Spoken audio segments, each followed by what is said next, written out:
আসসালামুয়ালাইকুম, সবাইকে সুস্বাগতম আমার এয়ারফ্রায়ার রেসিপিস ইউটিউব চ্যানেলে। আজকে আমার এয়ারফ্রায়ারে আমি তৈরি করেছি এগ পাফ, যেটাকে এগ পেটিসও বলা যেতে পারে। খুব সামান্য কিছু উপাদানে এই মজাদার এগ পাফটা তৈরি করা যায়। চলুন দেখি কী কী উপকরণ লাগছে। আমাদের লাগবে একটি মিডিয়াম সাইজ অনিয়ন, দুটি গ্রিন চিলি, দুটো এগ, আর লাগবে সামান্য কিছু মশলা।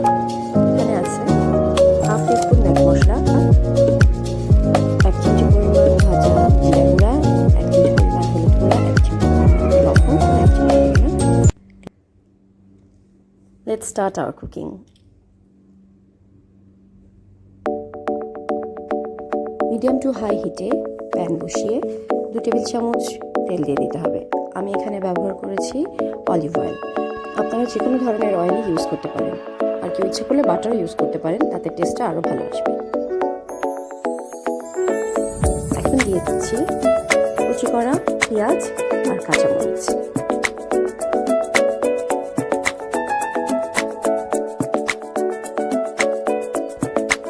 এটা তেলের সাথে একটু নেড়ে চেড়ে ঠিক 2 মিনিটের জন্য ঢেকে রাখতে হবে, যেন পেঁয়াজ এবং কাঁচামরিচটা একটু নরম হয়ে আসতে পারে। ঢেকে দিচ্ছি 2 মিনিটের জন্য।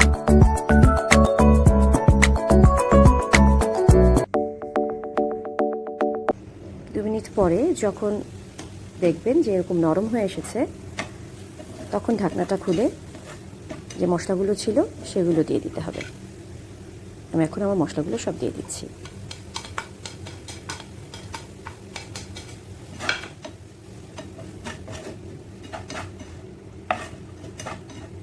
এখানে খুব সামান্যই মশলা ইউজ করা হয়েছে, কারণ আমার পেঁয়াজটা অল্প। কেউ যদি পেঁয়াজ বেশি নেন তখন মশলার পরিমাণটা আপনারা বুঝে দেবেন।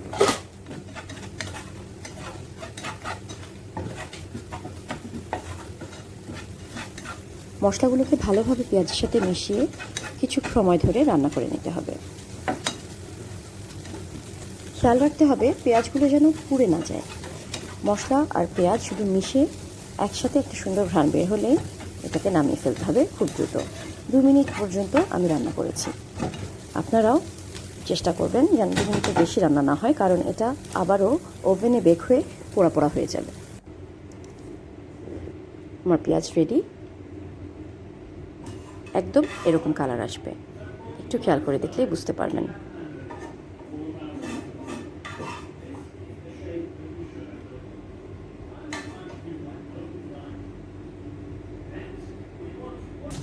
এখন সাজানোর পালা। 2টো ডিম নিয়ে নিয়েছি, মাঝখান থেকে ভাগ করে 4 টুকরো করে নিলাম। এখন পেঁয়াজগুলোকে সমান ভাগে ভাগ করে ডিমের উপরে দিয়ে দিচ্ছি।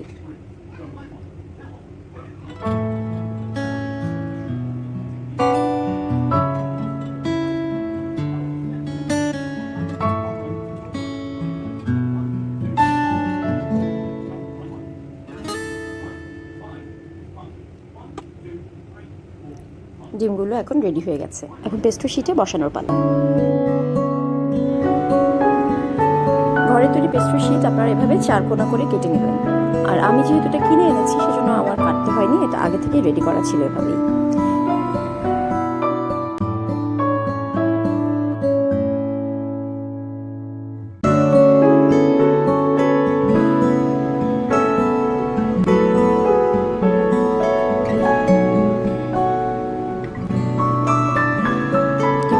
মাঝ বরাবর বসিয়ে 2টো সাইড ডিমের উপরে আস্তে তুলে দিতে হবে। খুব সহজেই এটা লেগে যাবে, কারণ পেস্ট্রি শিটটা খুব সফট হয়ে থাকে। এখানে কোনো পানি বা অন্য কোনো ডিম বা ময়দা কিছুই লাগবে না।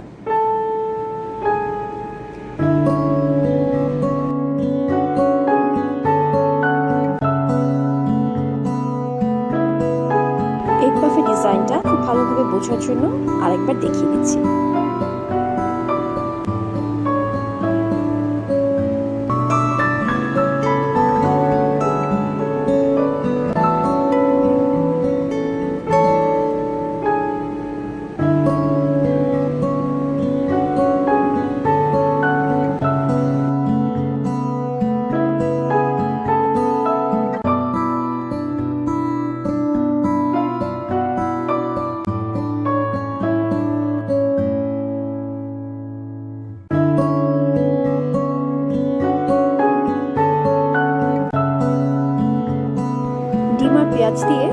আমার এগ পাফের সাজগোজ শেষ। এখন রয়েছে ফিনিশিং টাচ।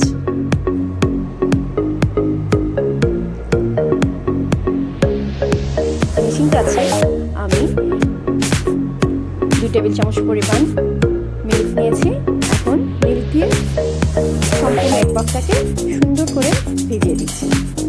এতে করে বেক করার সময় এগ পাফের উপরটা খুব সুন্দর কালার চলে আসবে। এখানে মিল্কের বদলে অনেকে এগও ইউজ করে থাকেন, এগ ইয়ক ইউজ করতে পারেন যদি কেউ পছন্দ করে থাকেন। এগ ইয়ক হবে দুটোর কাজই এক, সুন্দর একটা কালার আনতে সাহায্য করবে বেকিংয়ের সময়।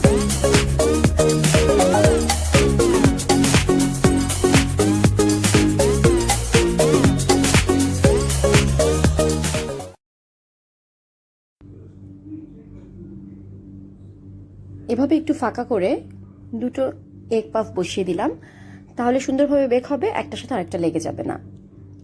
দিয়ে দিচ্ছি 180 ডিগ্রিতে 10 মিনিটের জন্য।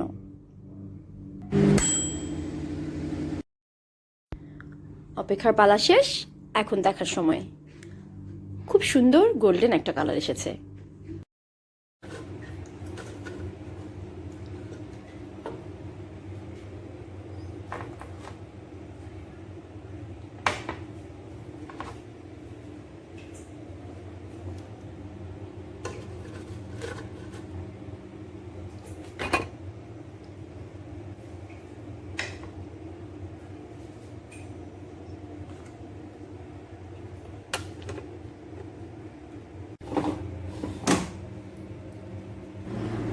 বাকি দুটো এগ পাফ আবার দিয়ে দিচ্ছি একইভাবে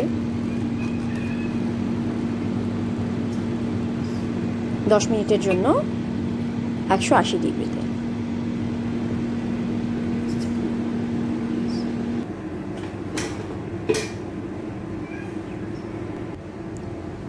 দশ মিনিট শেষ, রেডি হয়ে গেছে বাকি দুটো এগ পাফ। একই রকম সুন্দর গোল্ডেন কালার, মুচমুচে হয়েছে। উপর দিকটাও যেমন সুন্দর হয়েছে, এটার নিচের দিকটাও সে একই রকম হয়েছে। এই যে দেখুন।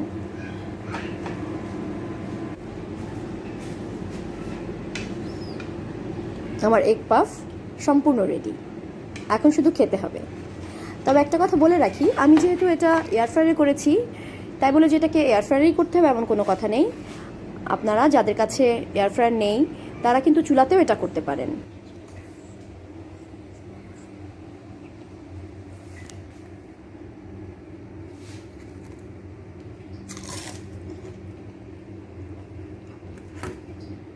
খুবই মুচমুচে আর মজাদার, একদম ছোট্টবেলার হট পেটিসের মতন।